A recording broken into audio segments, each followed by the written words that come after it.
¿cómo están? Pues bienvenidos a un nuevo episodio de Betania, tu canal. El día de hoy quiero hablar sobre un pasaje que justamente se tocó en esta semana y es sobre el celo de Jesús hacia el templo, ¿no? Y quiero como que tocar varias posturas porque pareciese que es como, uy, no, o sea, qué enojo en Jesús, ¿por qué hace eso, no? Pero en profundidad hay más. Entonces, pues bueno, pues ya saben que antes de iniciar siempre me gusta invocar al Espíritu Santo porque es fundamental en nuestra vida. Y pues ya después vamos a desglosar un poquito porque justo coincidió que esta semana estoy leyendo un libro que es de Conchita Cabrera o Concepción Cabrera de Armida. Y justo hoy, y justo en esta semana trataba la virtud del celo, o sea, algo que se me hizo súper interesante, lo que Jesús mismo le dicta a Conchita acerca del celo, ¿no? Entonces me encantó para tomarlo en este nuevo video y pues desglosarlo un poquito más. Entonces vamos a invocar al Espíritu Santo. En el nombre del Padre, del Hijo y del Espíritu Santo. Amén. Ven Espíritu Santo, llena los corazones de tus fieles y enciende en ellos el fuego de tu amor. Envía, Señor, tu Espíritu Creador y se renovará la faz de la tierra. Oh Dios, que has iluminado los corazones de tus fieles, con la luz del Espíritu Santo, haznos dóciles a tus inspiraciones para alcanzar siempre el bien y gozar de tu compañía en el cielo. Por Cristo nuestro Señor. Amén. En el nombre del Padre, del Hijo y del Espíritu Santo. Amén. Bueno, pues antes de iniciar me gustaría justamente leer en la Biblia sobre este pasaje, ¿no? En la Biblia de Jerusalén aparece como la purificación del templo, pero la traducción, pero hay en otras Biblias que aparece como el celo de Jesús, bueno, el celo por el templo. Pero bueno, básicamente sabemos que es lo mismo, ¿no? O sea, en las traducciones hay palabritas que cambian, pero al final el mensaje pues sigue siendo ese mismo. Y es el Evangelio según San Juan y es justamente versículo 2, el 13. Y entonces así dice: se acercaba la Pascua de los judíos y Jesús subió a Jerusalén y encontró en el templo a los vendedores de bueyes, ovejas y palomas, y a los cambistas en sus puestos. Haciendo un látigo con cuerdas, echó a todos fuera del templo con las ovejas y los bueyes, desparramó el dinero de los cambistas y les volcó las mesas, y dijo a los que vendían palomas: quitad esto de aquí. No hagáis de la casa de mi padre una casa de mercado. Sus discípulos se acordaron de que estaba escrito: el celo por tu casa me devora. Los judíos entonces replicaron diciéndole: ¿qué signo nos muestras para obrar así? Jesús les respondió: destruid este santuario y en 3 días lo levantaré. Los judíos le contestaron: 46 años se ha tardado en construir este santuario, ¿y tú lo vas a levantar en 3 días? Pero él hablaba del santuario de su cuerpo. Cuando fue levantado pues de entre los muertos, se acordaron sus discípulos de que había dicho eso, y creyeron en la Escritura y en las palabras que había dicho Jesús. Se me hace algo súper interesante porque es que no estamos muy lejos de la realidad. O sea, tal vez ahora no hay bueyes, ovejas y palomas dentro del templo, pero es que a veces hacemos de un mercado. Aquí dice: es la casa de mi padre. Quitad esto de aquí. No hagáis de la casa de mi padre una casa de mercado. Y es que sí, o sea, quedé como en una meditación en donde, si entramos a profundidad, a veces nosotros somos el mercado. ¿A qué me refiero? Al entrar sin la disposición o vemos el reloj y decimos: ay, quedan 5 minutos para que entre el sacerdote, deja contestar unos mensajes. O sea, nosotros mismos hacemos un mercado de la casa de Dios. Y muchas veces con el murmurar O sea, va a iniciar la misa y no hay un silencio, no hay un recogimiento, no hay una preparación hacia lo más importante de, si solo vas a misa los domingos, del inicio de tu semana, si vas a misa todos los días, de tu día. O sea, ese recogimiento y ese celo que justamente dice, el celo por tu casa me devora, es que se necesita conservar. Se necesita mantener ese celo por la santidad de los sacerdotes. ¿Pedimos por los sacerdotes? O simplemente los juzgamos y decimos, uy, no, es que da la misa bien rápido, da esto. ¿Pedimos por los sacerdotes? O sea, tengamos ese celo dentro de nuestros corazones, estando en el templo y saliendo del templo, para llevar realmente de corazón la palabra de Dios a todos, a todos. Vivamos ese momento, ese santísimo momento, con esa disposición y no convirtamos ese lugar tan sagrado en un mercado. Porque sí, muchas veces salimos y bueno, que ahí está el de los elotes, que está el de los tamales, que está el de los churros, y salimos, pero ni siquiera damos una acción de gracias por lo que acabamos de recibir. Recibimos, y es que, o sea, medítalo, recibes el cuerpo de Dios. O sea, no es un dulce lo que recibes, es el cuerpo de Dios. Y justo este fin de semana en clase de apologética, que apologética es la defensa hacia la fe, porque muchas veces nos llegan con argumentos y tristemente por no tener formación, pues no sabemos qué contestar, ¿no? Entonces en la apologética justamente te vas formando para saber qué contestar, pues a todo cualquier comentario que quiera, ahora sí que ofender o tratar de hacer menos sobre la palabra de Dios, ¿no? Y justo decíamos algo muy, muy importante. Y yo profundicé mucho en eso porque se me hace tan interesante. O sea, yo decía, la tradición, la palabra, el magisterio no está mal. O sea, nosotros tenemos unas bases tan sólidas porque Jesucristo mismo ha fundado la iglesia. Él es la cabeza. Y digo, quienes estamos mal somos nosotros. O sea, no hay nada malo en la palabra de Dios, sino realmente si la estudias te explota la cabeza de ver la cadena tan hermosa de la historia de salvación, porque básicamente esto es, o sea, ¿qué se hablaba en el Antiguo Testamento? La venida del Salvador. Y se creía que ese Mesías iba a venir. Y justamente viene con Jesucristo. Y qué profundo y qué fuerte es que todas esas personas que convivieron con Jesús, o sea, creían que era el Mesías, pero no sabían que era Dios mismo. O sea, no tenían en su cabeza el conocimiento de que era Dios mismo quien estaba habitando entre ellos.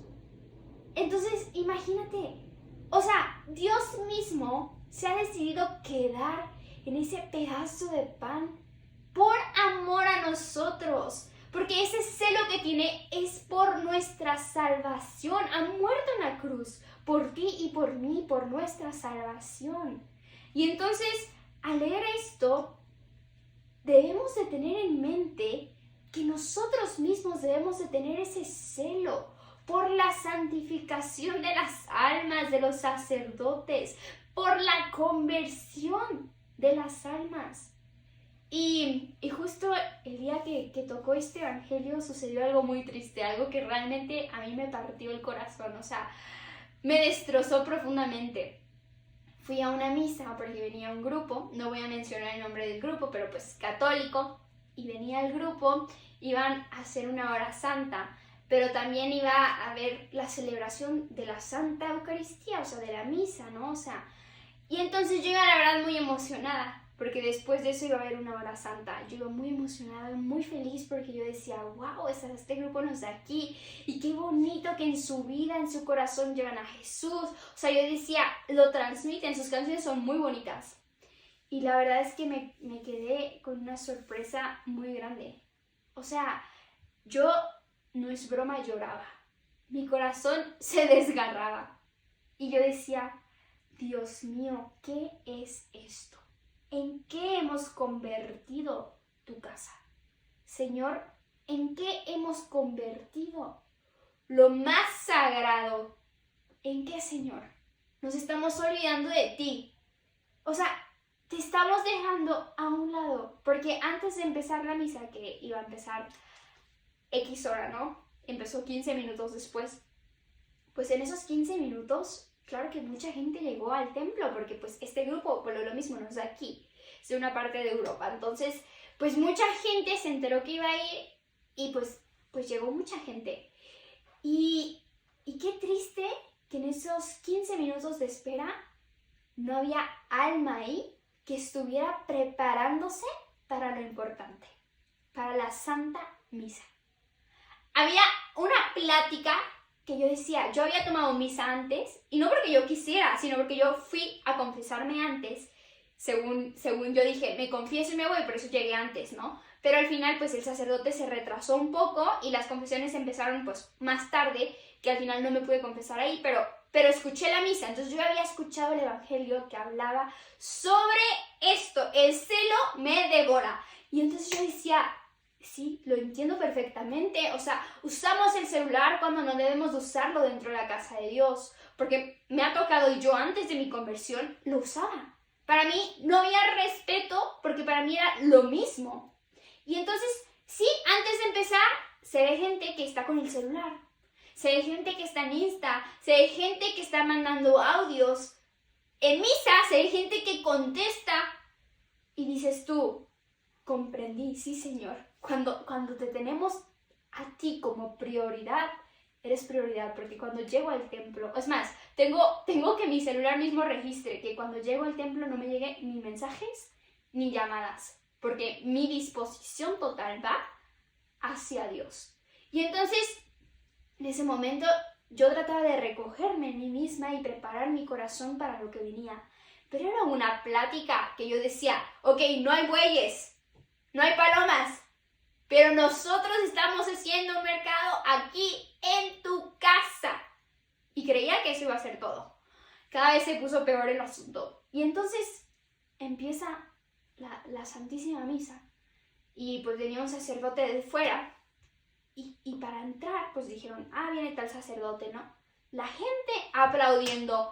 Yo decía, ¿desde cuándo? Cuando el sacerdote entra en procesión, se aplaude. Para empezar, ni se debería de aplaudir en el templo. O sea, respetemos la casa de Dios Padre, no se aplaude en el templo. Me quedé así, dije, bárbaro, o sea, qué barbaridad. En ningún momento yo sabía que al entrar en procesión el sacerdote, nosotros teníamos que aplaudir, ¿no?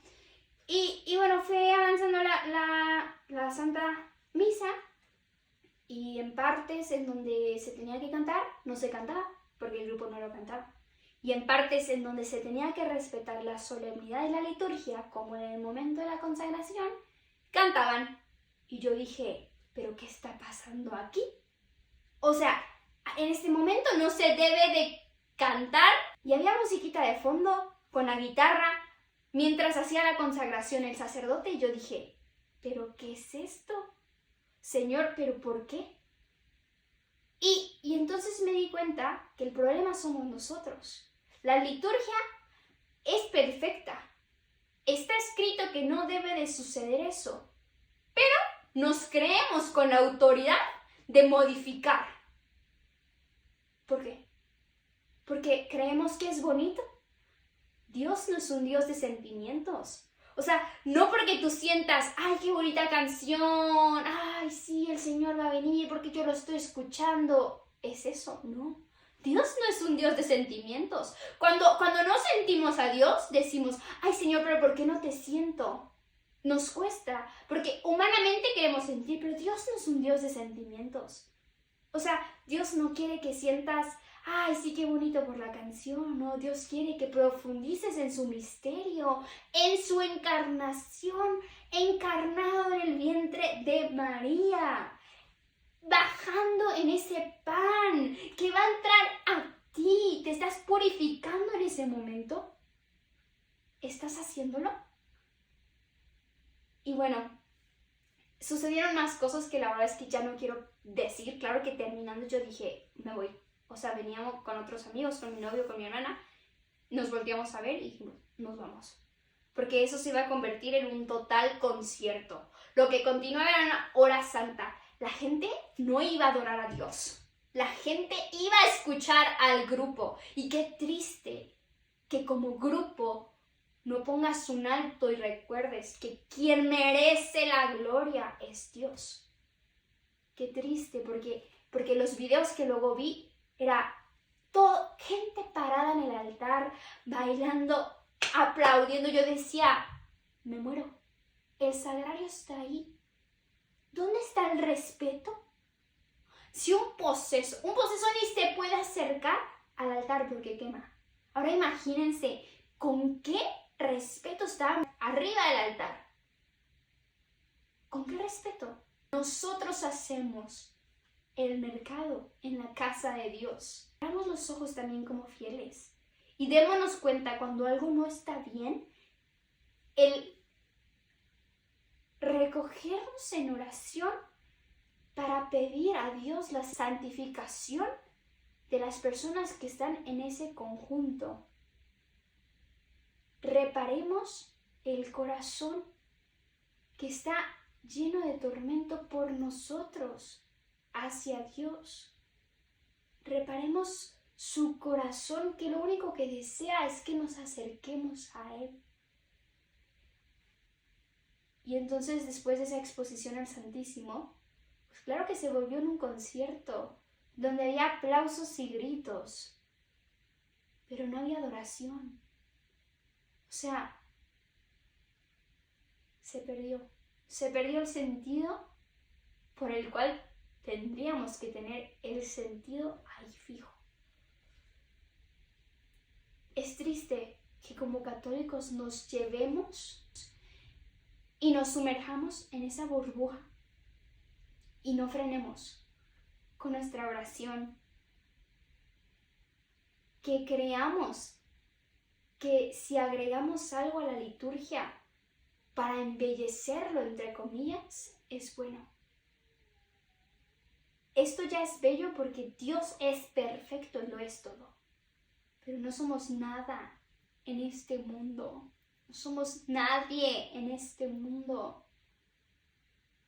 Lo que sí debemos de implorar es el celo. Y justo voy a leerlo aquí de Conchita, como les digo. O sea, Jesucristo mismo le ha dictado a Conchita esto. O sea, esto son palabras de Dios mismo. O sea, imagínense. Aparte este libro no está buenísimo, de verdad que se los recomiendo muchísimo. Está un poco extenso lo del celo, pero vale la pena.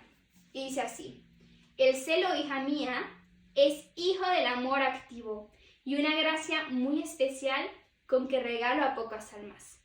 Es una comunicación de mi propio ser, es un fuego que enciende a las almas en el deseo vehemente de la gloria de Dios y de la salvación del prójimo.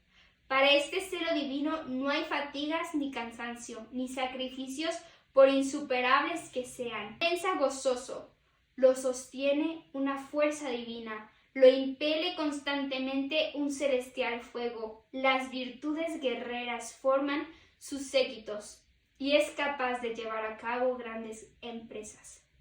Llega a su intensidad al grado de martirio que devora las almas que la poseen en la ardiente sed de mi gloria, de mi mayor gloria.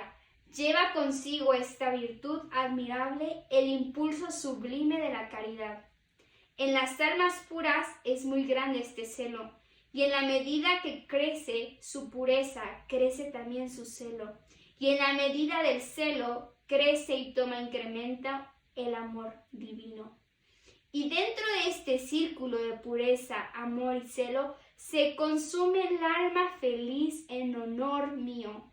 La vida de esta alma, su comida, su sueño y sus aspiraciones y anhelos y deseos y cuanto en ella existe, es tan solo o se reduce solamente en la febril ansiedad de darme a conocer a otras almas. A eso es a lo que me refería, o sea, el contagio que debemos de llevar nosotros hacia los demás. O sea, aquí ya el Señor habla claro. Ese era el celo que tenía en ese mismo momento cuando lanzó las monedas. Dijo, ¿qué están haciendo con la casa de mi padre? O sea, la finalidad es llevarlo a Dios.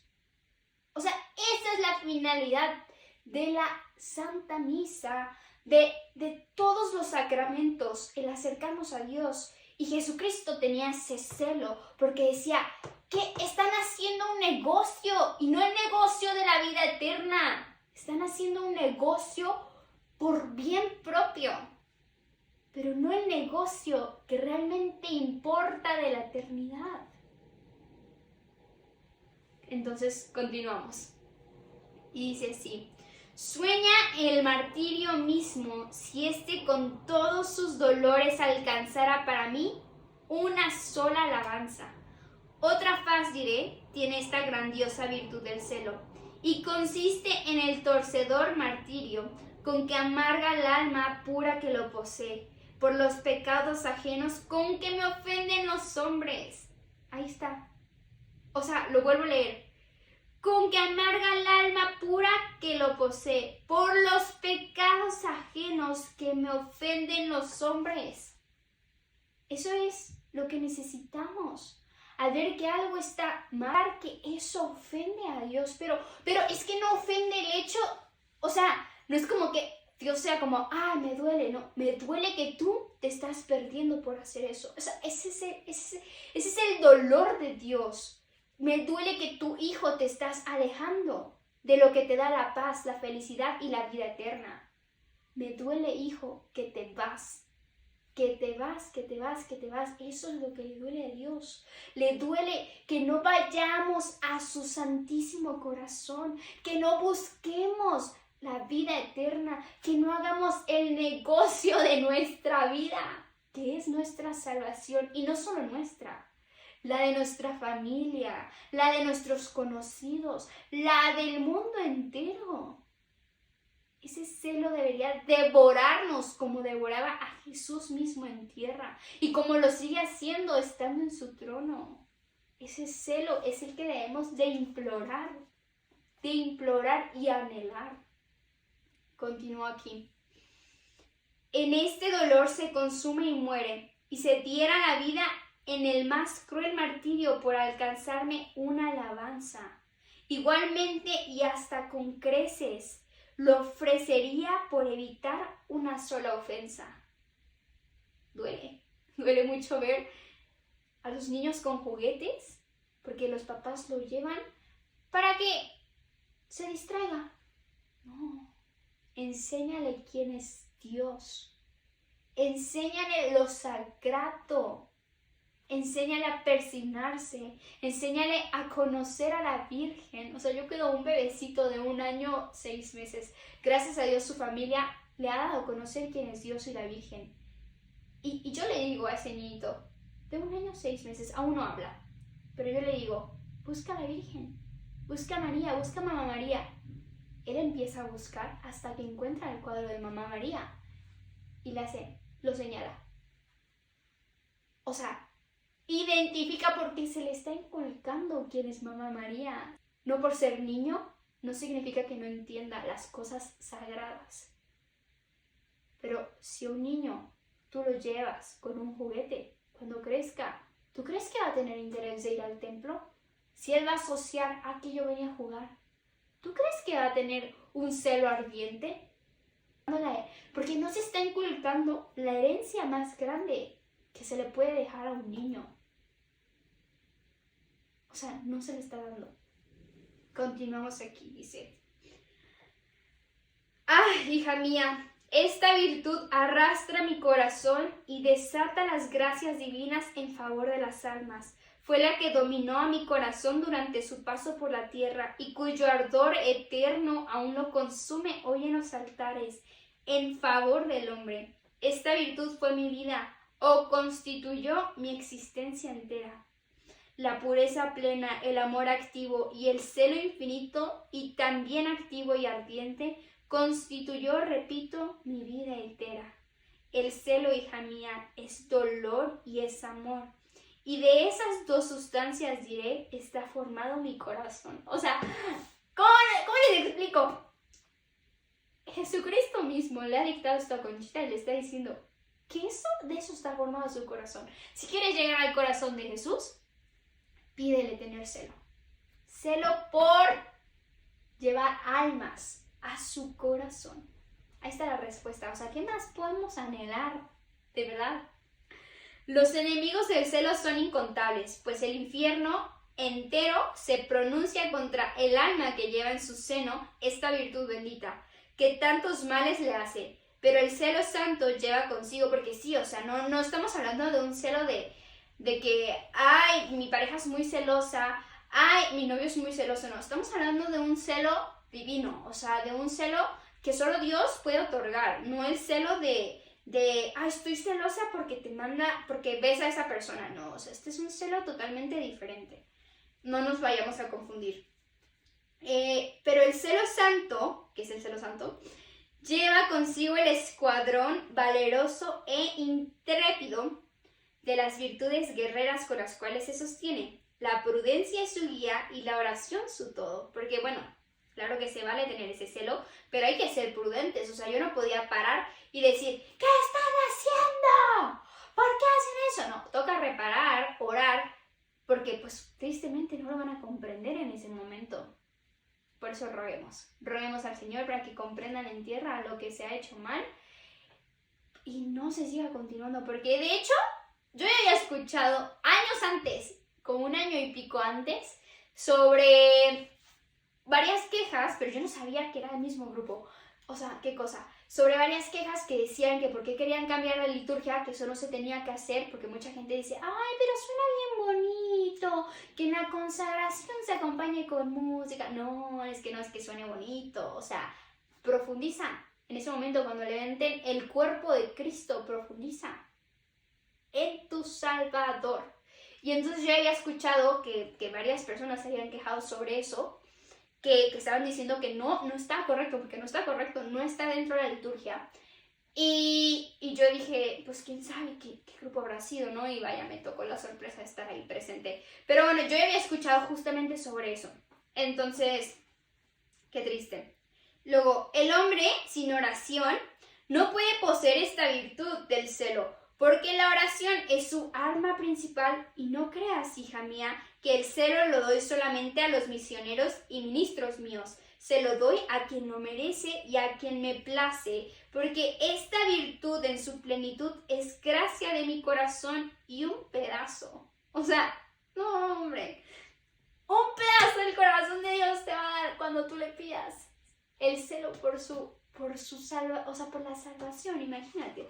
Pero muchos misioneros y ministros míos la merecen, ni tampoco a todos me place dársela. Digo que a muchas almas niego esta gracia y en cambio la doy en los grados que me parece a otras, generalmente a pocos, aun cuando no tengan que entender con el prójimo y con otras almas.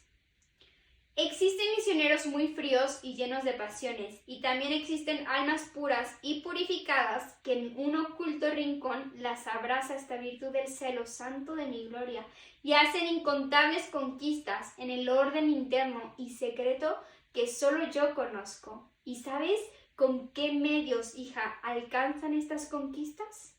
Con el medio de la oración, con esa arma poderosa que, unida al sacrificio en un alma pura, lleva al cielo muchísimas almas sin saberlo ni entenderlo. ¿Es posible esto que oigo, Jesús de mi vida? Eso le dice Conchita. Estas almas arrinconadas que no predican en los púlpitos y en los campos, ¿pueden tener ese hermoso celo santo del que me hablas? Sí, hija mía. Esas almas en la oscuridad y en el silencio alcanzan para los pecadores más victorias que muchos en los púlpitos y en los campos. La oración, repito, es el arma poderosa del celo, a la cual ni él mismo, Dios, en su eterna bondad resiste. ¿Por qué? Porque, a ver, o sea, el celo sí está en el hecho de sentir eso, ¿no? O sea, eso que acabo de comentar. Por eso también dice, se profundiza en la oración, porque al orar estás pidiendo la conversión de los sacerdotes, porque la conversión, ya lo he dicho, no es, ay, sí, es que ya creo en Dios. La conversión es desde que te levantas de tu cama cada día. Cada día empieza una nueva conversión y una nueva conquista de Dios en tu corazón, si es que tú así lo permites. Cada día empieza esa nueva conquista por la salvación de las almas, implorándolo a través de la oración, que Dios mismo sea quien obre en ellas. Ese es el celo.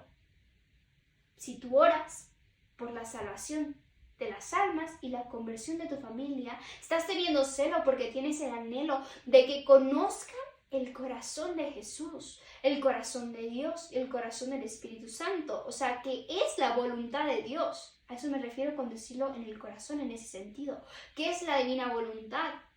¿Qué es el plan perfecto que ellos mismos han marcado para las personas en su diferente camino y vocación? Ese es el celo, mediante la oración. Y entonces continuamos aquí. La oración, repito, es el arma poderosa del celo, a la cual ni el mismo Dios en su eterna bondad resiste. ¿Vieras quién regala esta virtud de mi corazón? El Espíritu Santo. Invócalo, hija, y que el mundo todo lo invoque, y sobre todo mis ministros, porque el celo es el campo de mi iglesia.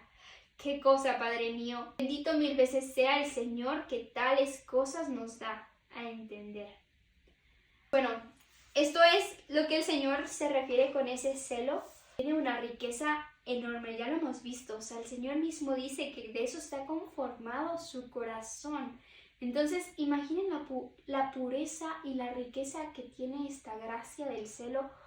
Es inmensa. Y mismo Jesús lo dice, o sea, tus ojos no lo ven. No ven cómo actúa. Pero es que ese celo se lleva desde el momento que nosotros pues hacemos esas obras de misericordia también. Ahí va presente el celo de Dios, el celo divino. Y pues nada, eso sería todo. Nos vemos el próximo viernes.